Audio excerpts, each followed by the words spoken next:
5 فيتامينات مهمين جدا في علاج تساقط الشعر. تعالوا اقول لكم هنلاقيهم فين في الاكل حوالينا.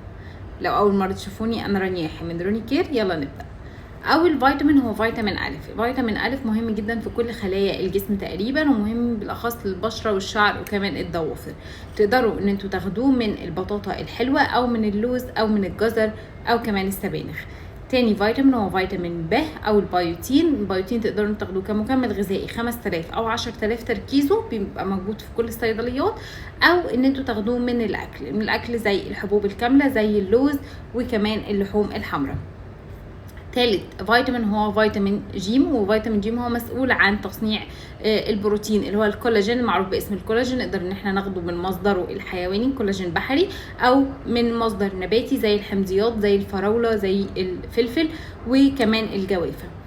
فيتامين ه، وفيتامين ه مهم جدا، بيساعد في تعزيز تدفق الدم للراس، وعشان كده مهم برضو ان احنا ناخده، موجود في بذور جنين القمح.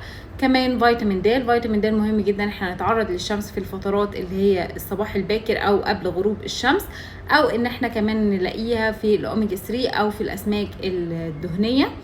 كل دي فيتامينات مهمه جدا. كمان فيتامين الزنك وكمان فيتامين الحديد.